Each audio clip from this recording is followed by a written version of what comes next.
नमस्कार साथियों और मेरे प्यारे विद्यार्थियों, वंदे मातरम, राम राम, राधे राधे। प्यारे विद्यार्थियों, हम अपनी इस क्लास के अंदर बात कर रहे थे भारत के संविधान की, इंडियन पॉलिटी हम पढ़ रहे थे, जो कि हमारा टॉपिक चला था भारतीय संविधान का भाग 5, जिसका नाम क्या था? संघ सरकार। हमने अपनी पिछली 3 क्लासों के अंदर देखा भारतीय संविधान के भाग 5 के 3 अध्याय। पहला अध्याय देखा हमने कार्यपालिका से संबंधित, उसके बाद में दूसरा अध्याय देखा हमने संसद व्यवस्थापिका से संबंधित, उसके बाद में हमने तीसरा अध्याय देखा राष्ट्रपति की विधायी शक्तियां, अध्यादेश शक्ति हम कह सकते हैं अनुच्छेद 123। इसी क्रम में आज हम बात करेंगे प्यारे विद्यार्थियों, जो कि भारत का संविधान भाग 5 संघ सरकार, जिसका अध्याय 4, कौन सा? चौथा अध्याय पढ़ेंगे। आज हम विस्तार से क्रम से अनुच्छेद देखेंगे। प्यारे विद्यार्थियों, कैसी लग रही है हमारी ये क्लासें? आपको अगर अच्छी लग रही हो तो ज्यादा से ज्यादा शेयर कर देना अपने दोस्तों के साथ। प्यारे विद्यार्थियों, ऐसा मैटर आपको जल्दी से कहीं नहीं मिलेगा, इसलिए इसे अच्छी तरीके से तैयार कर लो, जो मैं बार बार आपको कह रहा हूं। हाँ प्यारे विद्यार्थियों, जो कि अध्याय 4 के ऊपर आज हम बात करेंगे, जो कि संघ की न्यायपालिका। इसका टाइटल क्या है? संघ की न्यायपालिका। यहाँ पे अनुच्छेद 124 से लेकर के 147 तक कुल कितने होंगे? 24 होंगे। ये क्वेश्चन भी बन सकता है, ध्यान देना। 124 से 147 तक कुल कितने? 24 अनुच्छेदों में है हमारे संघ की न्यायपालिका। कहने का मतलब भारत का सर्वोच्च न्यायालय, सुप्रीम कोर्ट, उच्चतम न्यायालय हम कह सकते हैं, ठीक है ना? तो इसलिए ध्यान देना, अनुच्छेद 124, तो यहां पर भी 24 है, तो कुल भी 24 है। ऐसे ट्रिक के बतौर तैयार भी कर सकते हो। तो आज हम अपनी इस क्लास के अंदर इन्हीं अनुच्छेदों के ऊपर विस्तार से चर्चा करेंगे, जो कि 1 से लेकर के 24, कुल कितने? 24, जो कि अनुच्छेद, अनु का मतलब यहां पे अनुच्छेद कह दो, आर्टिकल कह दो, धारा कह दो, जो कि अनुच्छेद 124 से लेकर के 147 तक। इसके बाद में एक अध्याय और रह जाएगा, 5वां, जो कि भारत का नियंत्रक एवं महालेखा परीक्षक, अनुच्छेद 148 से 151 तक, जो हम अगली क्लास के अंदर देखेंगे साथियों, ठीक है ना? आ रही है बात समझ में? यहां केवल हम अनुच्छेदों को लेकर के चर्चा कर रही हैं। ध्यान दो साथियों, हो सकता है आज फिर एक बार छोटे लिखे हुए हैं, लेकिन है महत्वपूर्ण, क्योंकि मैं चाहता हूं कि एक ही क्लास में सारे अनुच्छेद बता दिए जाएं। संघ की न्यायपालिका के, सर्वोच्च न्यायालय से संबंधित, सुप्रीम कोर्ट भारत का एक ही तो है, कहां? दिल्ली में है। गौर करो प्यारे विद्यार्थियों, तो आज उसी से संबंधित अनुच्छेदों के ऊपर हम चर्चा कर रही हैं प्यारे विद्यार्थियों। जो कि मैंने पिछली क्लास में कहा था ना कि हमारा दृष्टिकोण, नजरिया बढ़िया होना चाहिए, तो उसका मैं एक छोटा सा उदाहरण देना चाहूंगा आपको। एक अंधा व्यक्ति भगवान के मंदिर गया, उसे मंदिर जाते देख करके लोग हंस करके बोले, क्या मंदिर में भगवान के दर्शन करने आए हो क्या? भगवान के दर्शन करने आए हो क्या? क्या आप भगवान को देख पाओगे क्या?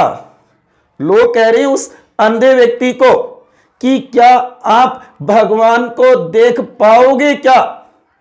तब अंधा व्यक्ति बोलता है कि क्या फर्क पड़ता है, मैं नहीं देख पाता तो क्या हुआ, मेरा भगवान तो मुझे देखेगा।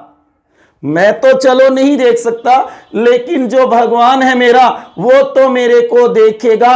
इसलिए प्यारे विद्यार्थियों, हमेशा जीवन में याद रखना, दृष्टि नहीं दृष्टिकोण अच्छा होना चाहिए, हमारा नजरिया अच्छा होना चाहिए, हमारा व्यवहार बढ़िया होना चाहिए, जो कि ये मानो पूरी दुनिया हमें याद करे।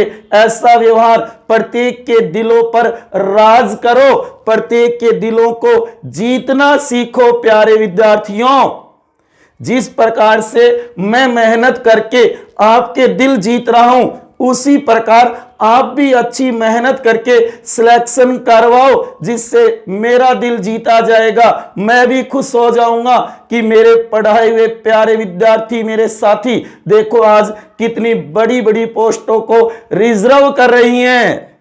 इसलिए अपने अंदर दृढ़ संकल्प लो, अच्छी मेहनत करो। कहा था ना, मेहनत ज्यादा, पक्का इरादा और अच्छी मेहनत आपको सफलता दिला सकती है। प्यारे विद्यार्थियों, उसमें कमी मत आने दो। हाँ, मेरी क्लास में कहीं कमी नजर आए तो आप जरूर बताना मेरे को कमेंट बॉक्स में, मैं उसमें सुधार करना चाहूंगा। हो सकता है कहीं पे गलती हो जाए, क्योंकि मैं भी तो एक सामान्य इंसान हूं, जबकि गलतियां तो मशीनों से भी हो जाती है, जबकि हम तो इंसान हैं।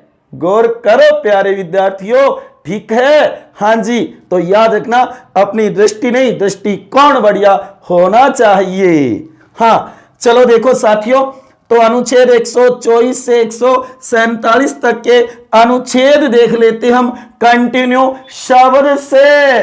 ठीक है ना? चले आगे, आ रहा है समझ में? हाँ जी, नंबर 1 अनुच्छेद 124, उच्चतम न्यायालय की स्थापना और गठन अति महत्वपूर्ण है। ध्यान दो साथियों, उच्चतम न्यायालय, उच्च न्यायालय नहीं, उच्च न्यायालय तो हाई कोर्ट होता है जो पूरे भारत में 25 है, जबकि यहां उच्चतम है, सर्वोच्च न्यायालय है, सुप्रीम कोर्ट है, जो एक ही है पूरे देश का। वैसे भारत में एकीकृत न्याय प्रणाली है, एकीकृत न्याय प्रणाली को अपनाए, इकहरी न्यायपालिका को अपनाए, जो ये मानो गांव से लेकर के ग्राम न्यायालय से लेके सुप्रीम कोर्ट तक कड़ी की तरह जुड़े हुए हैं, पिरामिड की तरह है ना साथियों? ये बात मैंने पीछे की क्लासों में बता ही दी है, और सर्वोच्च न्यायालय का विस्तार से उल्लेख भी बता रखा है, उसको आप तैयार कर सकते हो। और वीडियो अच्छे लगे तो ज्यादा से ज्यादा शेयर भी कर सकते हो, और लाइक करना तो मत भूलना। हाँ साथियों, तो इसके अंदर उच्चतम न्यायालय की स्थापना है और गठन है, इसी के अंदर न्यायाधीशों की संख्या बताइए। इसी में कहा है भारत का एक उच्चतम न्यायालय होगा जिसमें एक मुख्य न्यायाधीश, न्यायमूर्ति नाम दे रखा है, एक मुख्य न्यायमूर्ति होगा और अन्य न्यायाधीश जिसे संसद समय समय पर निश्चित करेगी, जो कि एक मुख्य न्यायमूर्ति और 7 अन्य न्यायाधीश होंगे जो प्रारंभ में थे। आज भी वही संख्या इस अनुच्छेद में लिखी हुई है, नोट कर लेना ये बात। हाँ, वर्तमान में आप कहोगे 33 अन्य न्यायाधीश और एक मुख्य न्यायाधीश, कुल 34 न्यायाधीश है। इसी के अंदर न्यायाधीशों की नियुक्ति का उल्लेख है, योग्यता का उल्लेख इसी में है। ध्यान दो साथियों, जो कि हटाने का, कार्यकाल का, शपथ का, इन सभी का उल्लेख 124 में है। अगर आपने देखा हो तो सर्वोच्च न्यायालय का संगठन या गठन है। हाँ जी, आगे देखो अनुच्छेद 125, न्यायाधीशों के वेतन आदि, वेतन भत्तों का उल्लेख है, दूसरी अनुसूची के अनुसार मिलेगा, जो संसद समय समय पर विधि बना करके तय करेगी, वो मिलेगा न्यायाधीशों को वेतन भत्ता, सर्वोच्च न्यायालय के न्यायाधीशों को।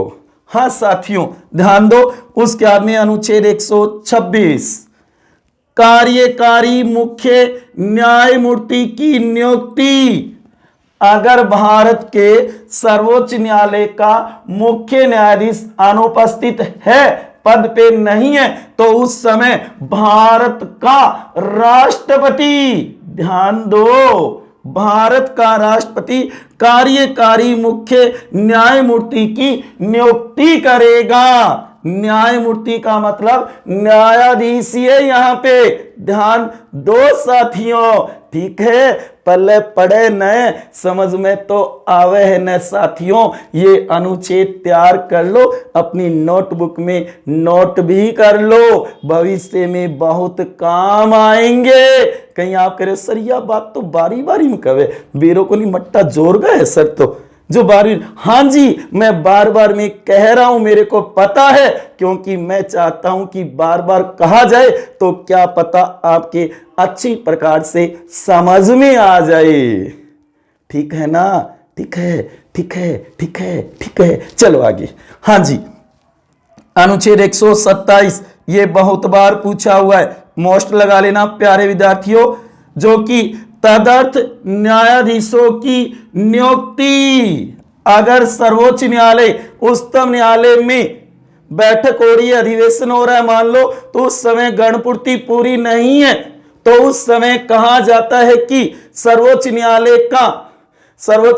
न्यायालय का जो न्यायाधीश होगा मुख्य, वो राष्ट्रपति की पूर्व स्वीकृति से तदर्थ न्यायाधीशों की नियुक्ति कर सकता है। ध्यान देना, तदर्थ न्यायाधीशों की नियुक्ति।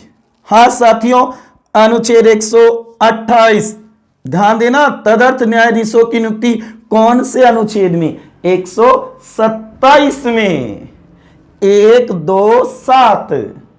हाँ जी, अनुच्छेद 128 उच्चतम न्यायालय की बैठकों में सेवानिवृत्त जो रिटायर हो गए हैं न्यायाधीशों की उपस्थिति। उसके बाद में अनुच्छेद 129 बहुत ही महत्वपूर्ण है, बहुत बार पूछा गया है। उन अनुच्छेद 129 उच्चतम न्यायालय का अभिलेख न्यायालय होना अति महत्वपूर्ण है, नोट कर लेना साथियों। उच्चतम न्यायालय अभिलेख न्यायालय का दर्जा रखता है, वह अपनी न्याय अवमानना के लिए दंड दे सकता है, ऐसी शक्ति है उसके पास कि वो अपनी न्याय अवमानना, कि उसके द्वारा जो न्याय किया गया उसे अगर कोई नहीं मानता तो उसे वो दंड दे सकता है, और इसके निर्णय सभी जगह साक्षी के बतौर सभी कार किए जाएंगे पूरे भारत राज्य क्षेत्र में। इसे कहा जाता है अभिलेख न्यायालय। कौन सा अनुच्छेद? 129 1 2 9। ध्यान दो साथियों, 129 वेरी वेरी मोस्ट इंपोर्टेंट है, बहुत बार पूछा जाता है, इसे तैयार कर लेना। उसके आदमी 130 उच्चतम न्यायालय का स्थान कहां होगा? दिल्ली। ध्यान दो साथियों, कहां पे होगा? दिल्ली होगा इसका मुख्य स्थान। लेकिन कहा जाता है कि मुख्य न्यायाधीश द्वारा राष्ट्रपति के अनुमोदन से यहां तो पूर्व स्वीकृति है। ध्यान देना साथियों, राष्ट्रपति की पूर्व स्वीकृति से मुख्य न्यायाधीश कार्य करता है, जबकि यहां पर अगर उसे दिल्ली से बाहर कहीं बैठक करनी है तो उस समय ध्यान देना कि मुख्य न्यायाधीश राष्ट्रपति से अनुमोदन लेगा, उसके बाद में भारत राज्य क्षेत्र में कहीं पर भी इसकी बैठक हो सकती है। और अब तक 2 बार ऐसा हुआ भी है, श्रीनगर और हैदराबाद में दिल्ली से बाहर इसकी बैठक हुई है, नोट कर लेना, अति महत्वपूर्ण है। तो ध्यान देना, उच्चतम न्यायालय का स्थान कहां होगा? दिल्ली, नई दिल्ली जो हम वर्तमान में देख रही हैं। ध्यान दो साथियों, अनुच्छेद 131 उच्चतम न्यायालय की आरंभिक अधिकारिता, शुरुआत आरंभिक एकमेव। ध्यान देना, अधिकारिता का अर्थ होता है शक्ति, क्षेत्राधिकार, कार्य अधिकार, जबकि न्यायालय के लिए इसका प्रयोग किया है वर्तमान में। ध्यान देना, अधिकारिता जो कि केवल वही करेगा और दूसरा कोई नहीं कर सकता। केंद्र और राज्यों का विवाद हो जाए या एक राज्य का दूसरे राज्य से या दो से अधिक राज्यों से विवाद हो जाए, या केंद्र राज्य का किसी अन्य राज्य से या अधिक राज्यों से विवाद हो जाए, ऐसे 3 निर्णयों का फैसला केवल केवल केवल सर्वोच्च न्यायालय करेगा। वो किसमें? अनुच्छेद 131 में उच्चतम न्यायालय की आरंभिक अधिकारिता है, प्रारंभ इसी में होगा उनका निर्णय। ध्यान दो साथियों, अति महत्वपूर्ण कही जा सकती है। उसके बाद में अनुच्छेद 132, कुछ मामलों में उच्च न्यायालयों, हाई कोर्ट, कुछ मामलों में उच्च न्यायालयों से अपीलों में उच्चतम न्यायालय की अपीलीय अधिकारिता, कि कुछ मामलों में जो उच्च न्यायालय ना, उनमें जो अपील हुई है उनको लेकर के उच्चतम न्यायालय में भी अपील का अधिकार होगा। साथियों ध्यान दो, आ रही है बात समझ में? ये अनुच्छेद तो तैयार करने ही पड़ेंगे। आई बात समझ में? हाँ, आई देखो अनुच्छेद 133, उच्च न्यायालयों से सिविल विषयों से संबंधित अपीलों में उच्चतम न्यायालय की अपीलीय अधिकारिता, सिविल विषयों के मामले में भी यह अपील सुनेगा, क्योंकि उच्चतम न्यायालय भारत का अंतिम अपीलीय न्यायालय है। इसके बाद कहीं अपील नहीं होती। हाँ, इसके निर्णय को राष्ट्रपति बदल सकता है, लेकिन राष्ट्रपति के यहां याद रखना अपील नहीं होगी। क्षमा याचना का प्रार्थना पत्र लगेगा, तब राष्ट्रपति उस प्रार्थना पत्र के आधार पे सर्वोच्च न्यायालय के निर्णय को बदल सकता है। जो सजा दी गई है, चाहे वो फांसी की सजा हो, मृत्युदंड की सजा हो, चाहे 20 साल की हो, चाहे 10 साल की हो, चाहे 5 साल की हो, उसे राष्ट्रपति कम भी कर सकता है और माफ भी कर सकता है, 0 कर सकता है। ध्यान दो इस बात पे, ठीक है ना? चाहे फांसी की भी सजा क्यों ना हो, लेकिन अपील यहीं पे होगी। ये भारत का अंतिम अपीलीय न्यायालय है। इसके बाद तो अपील आपको बताए कहीं नहीं, ऊपर होगी, भगवान के घर, खुदा के घर होगी, ठीक है ना? तो ये अंतिम अपीलीय न्यायालय है भारत का, सर्वोच्च न्यायालय, सुप्रीम कोर्ट, भारत का उच्चतम न्यायालय। हाँ साथियों, आगे देखो अनुच्छेद 134, जो कि दांडिक विषयों में उच्चतम न्यायालय की अपीलीय अधिकारिता। ध्यान दो, जो कि दांडिक विषय होंगे ना, उसके अंदर भी इसकी अपील सुनने की अधिकारिता होगी, शक्ति होगी, क्षेत्राधिकार होगा, पावर होगा इसका कि ये अपील सुन सकता है। चाहे वो फौजदारी हो, चाहे आप कहोगे दीवानी हो, चाहे वो सिविल हो, चाहे वो दांडिक मामले हो, उन सभी की अपील सुन सकता है भारत का सर्वोच्च न्यायालय। आई बात समझ में? हाँ जी, आगे देखो अनुच्छेद 135, जो कि विद्यमान विधि के अधीन फेडरल न्यायालय की अधिकारिता और शक्तियों का उच्चतम न्यायालय द्वारा प्रयुक्त होना। कहने का मतलब विद्यमान जो विधि है ना, उसके अधीन रहते हुए जो संघ न्यायालय है, फेडरल जो कोर्ट है ना, फेडरल न्यायालय की अधिकारिता और शक्तियों का उच्चतम न्यायालय द्वारा प्रयोक्तव्य होना। ध्यान दो साथियों, ये मानो कि ये उच्चतम न्यायालय की शक्तियां है, अधिकार है, क्षेत्राधिकार है, जो कि ये अनुच्छेद आने की कम ही संभावना है, लेकिन फिर भी आप तैयार कर लेना, ठीक है? हाँ जी, आगे देखो अनुच्छेद 136, जो कि अपील के लिए उच्चतम न्यायालय की विशेष इजाजत। कोई भी अपील करनी है वहां पे, उसके लिए उच्चतम न्यायालय की विशेष इजाजत की जरूरी भी होगी, ऐसा प्रावधान है अनुच्छेद 136 में, ठीक है? आगे देखो अनुच्छेद 137, जो कि निर्णयों या आदेशों का उच्चतम न्यायालय द्वारा पुनर्विलोकन, न्यायिक पुनर्विलोकन, जो अनुच्छेद 13 में हम देखते हैं, उसी प्रकार कहते हैं कि सर्वोच्च न्यायालय ने अपना कोई निर्णय दिया है, कोई आदेश दिया है तो उसके द्वारा उच्चतम न्यायालय द्वारा ही पुनः विलोकन किया जा सकता है, समीक्षा की जा सकती है, जांच की जा सकती है उसकी दोबारा कि वो सही है या गलत है, कहीं संविधान के अकॉर्डिंग ना हो। ध्यान दो, अनुच्छेद 137 न्यायिक पुनः विलोकन की शक्ति भी कह सकते हैं हम। आगे देखो अनुच्छेद 138 उच्चतम न्यायालय की अधिकारिता की वृद्धि, उच्चतम न्यायालय की शक्तियां क्षेत्राधिकार अधिकारिता में वृद्धि भी की जा सकती है। संसद ऐसे कुछ कानून नियम बना करके वृद्धि भी कर सकती है कि इसका यह काम भी होगा।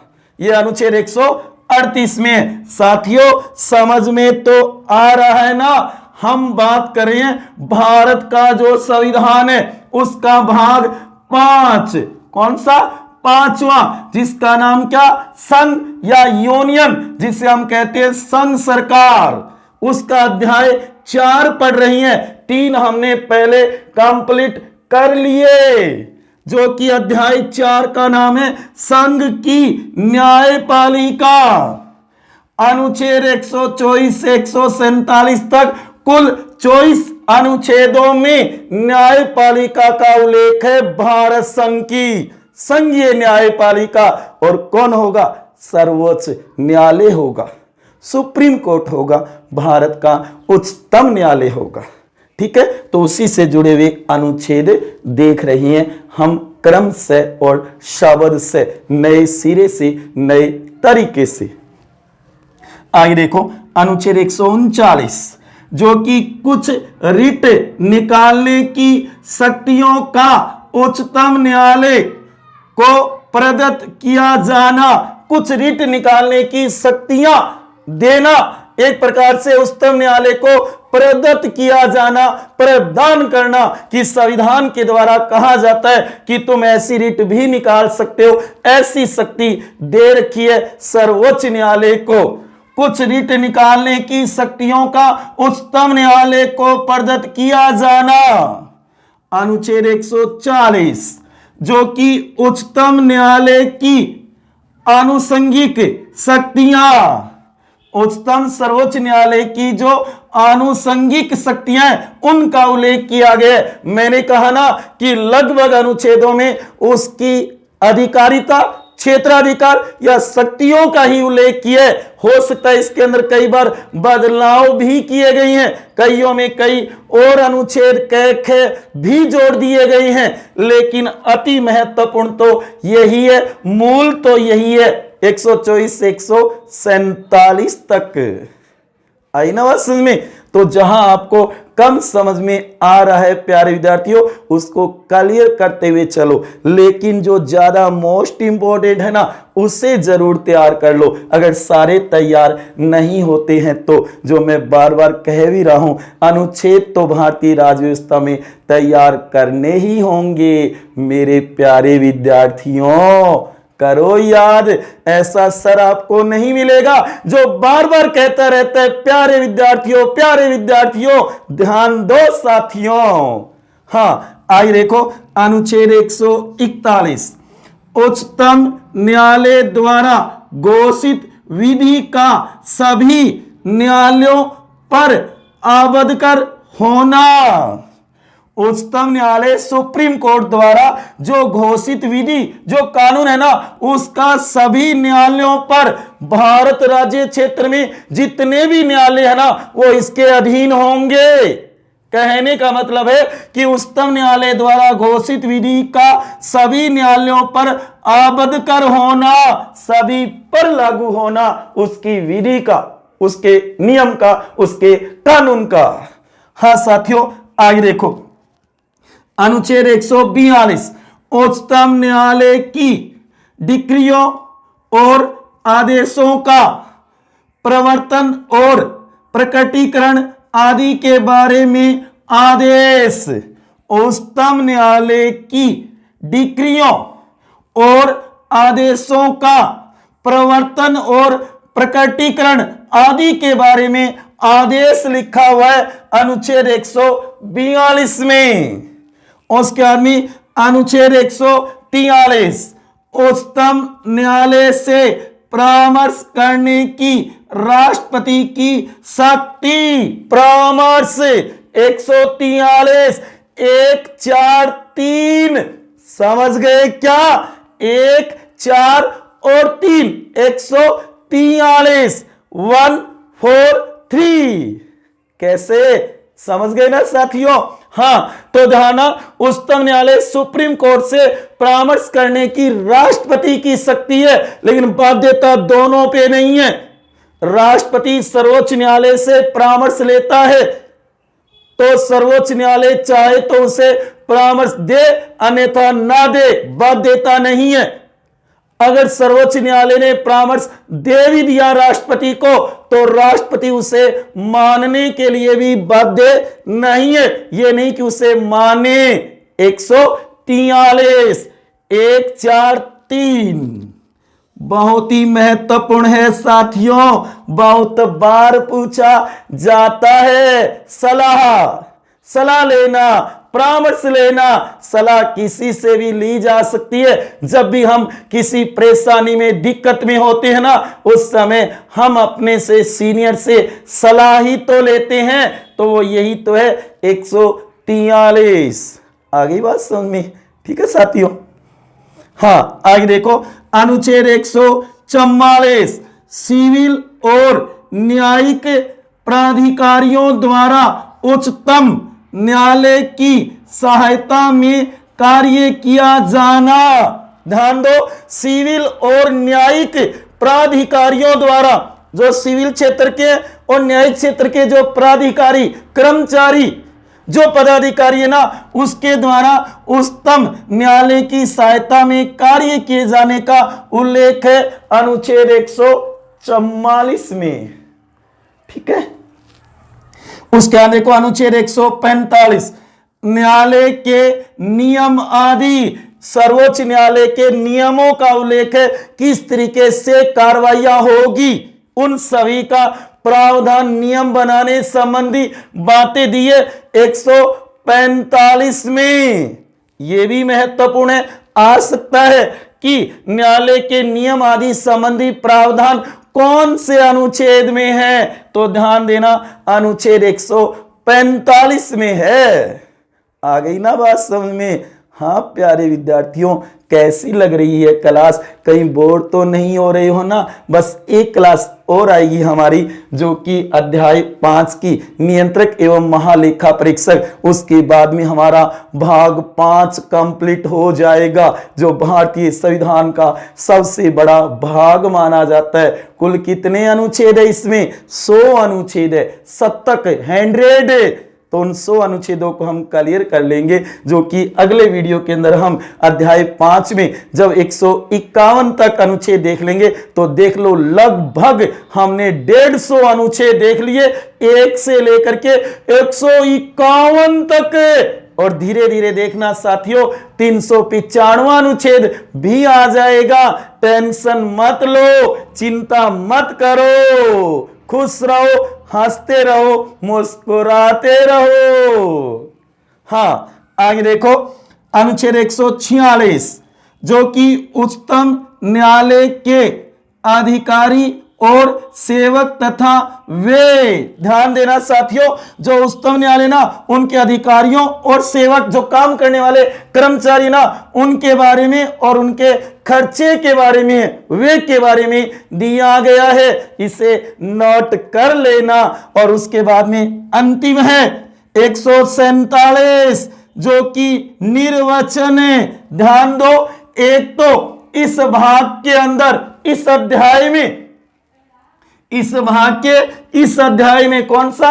चौथा, जो कि भाग 6 में, जो कि अध्याय आएगा 5वां, इन दो के अंदर निर्वचन होगा। ध्यान दो साथियों, जो कि इसकी कार्रवाई के बारे में कहीं पे भी कोई विचार नहीं होगा, जो कि भारत शासन अधिनियम 1935 और भारत स्वतंत्रता अधिनियम 1947 के समय की जो विधियां है उनके बारे में बताया है। निर्वचन के बारे में, जो कि इस भाग का अध्याय तो यही होगा, चौथा, और जो कि भाग छठा हम पढ़ेंगे राज्य सरकार, उसका होगा, ध्यान देना, अध्याय 5वां, जो कि राज्य न्यायपालिका संबंधी उसकी बातें बताई गई है इसके अंदर। और 1935 भारत शासन अधिनियम, भारत स्वतंत्रता अधिनियम 1947 के समय की जो विधियां पूर्व किए उनसे संबंधित निर्वचन किया गया है।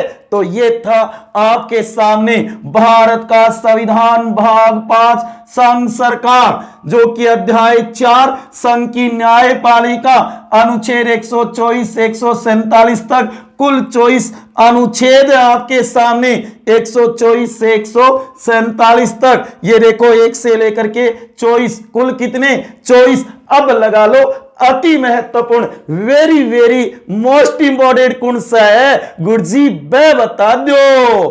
हाँ सर, बे याद करांगा मैं, और तुम्हारो याद को नहीं होवे, वो आपकी मर्जी है साथियों।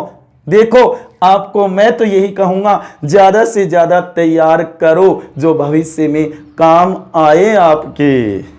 हाँ चलो तो लगाओ इसमें मोस्ट कौन कौन से हैं साथियों। सबसे पहले तो 1 नंबर ही लगा दो, 124 वेरी वेरी मोस्ट है, उच्चतम न्यायालय की स्थापना और गठन का उल्लेख है उसके अंदर। ये टाइटल है, शीर्षक है भारत के संविधान में। वो चीज मैंने आपके सामने लिखी है साथियों, मैंने अपनी तरफ से कुछ नहीं लिखा, ध्यान दो साथियों।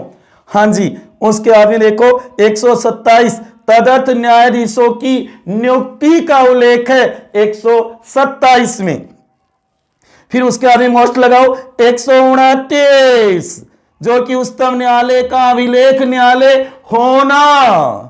फिर 130 भी लगा सकते हो मोस्ट में, जो कि ध्यान देना उच्चतम न्यायालय का स्थान दिल्ली, लेकिन दिल्ली से बाहर भी हो सकता है, लेकिन मुख्य स्थान कहां होगा, दिल्ली में ही होगा। हाँ जी, उसके बाद में अति महत्वपूर्ण में देखो, इसमें तो इतना ज्यादा नहीं है। फिर उसके बाद में हाँ 137 देख सकते हो आप, ये महत्वपूर्ण कह सकते हो, निर्णयों या आदेशों का उच्चतम न्यायालय द्वारा पुनर्विलोकन, निर्णयों या आदेशों का उच्चतम न्यायालय द्वारा पुनर्विलोकन, ठीक है। उसके बाद में आप देखोगे अगला जो 141 भी देख सकते हो, जो पूरे भारत राज्य क्षेत्र में, ध्यान देना, उच्चतम न्यायालय द्वारा घोषित विधि का सभी न्यायालयों जो भारत राज्य क्षेत्र में आएंगे ना, सभी न्यायालयों पर आबंधक होना दिया गया है, सभी उसके अधीन होंगे, सभी उसको मानेंगे, जो भारत राज्य क्षेत्र में जितने भी न्यायालय हैं। हाँ, उसके आदमी 1, 4, 3 ये तो आपको पता ही होगा। देखो कई मेरे प्यारे विद्यार्थी मुस्कुरा रही हैं, मेरे साथी लोगों गौर करो। 143 उच्चतम न्यायालय से परामर्श करने की राष्ट्रपति की शक्ति। उसके बाद में आप देखोगे 145 भी थोड़ा देख सकते हो, आ सकता है, ये भी ध्यान देना साथियों, न्यायालय के नियम आदि के बारे में प्रावधान दिया गया है। तो ये था साथियों आपके सामने संघ की न्यायपालिका। तो कैसा लगा आज वाला ये वीडियो आपको?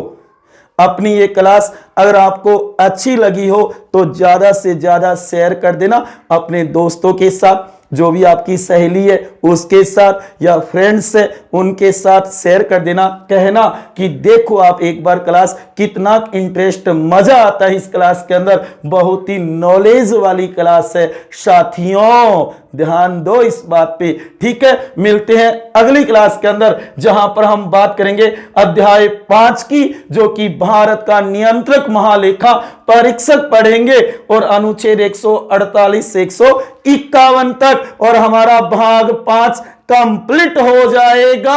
और उसके बाद में होगा मजेदार टेस्ट, जोरदार, रोचक और गजब प्रश्नोत्तरी होगी, टेस्ट सीरीज, ध्यान दो साथियों, ठीक है। तो मिलेंगे अगली क्लास के अंदर, तब तक खुश रहिए, हंसते रहिए, मुस्कुराते रहिए, प्रेम से मस्त रहिए, अपने लिए और अपनों के लिए। जय हिंद, जय भारत, ओके साथियों इसका आप स्क्रीनशॉट भी ले सकते हो। क्या पता आपको छोटे अक्षर सही नहीं दिखे होंगे जब हम क्लास में पढ़ रहे थे। अब अच्छी तरीके से इसे कवर कर लो प्यारे विद्यार्थियों। ये देखो आपके सामने मैं बड़े स्तर पे दिखा रहा हूं आपको जूम करके, तो आप इनको नोट कर लेना साथियों। अति महत्वपूर्ण है ये टॉपिक, क्योंकि कई बार अनुच्छेदों के ऐसे क्वेश्चन आ जाते हैं जिससे हम वहां पे समझ नहीं पाते, इसलिए इन्हें तैयार कर लेना अच्छी तरीके से स्क्रीनशॉट लेकर के। ठीक है ना? आ गई बात समझ में? क्लियर है ना साथियों?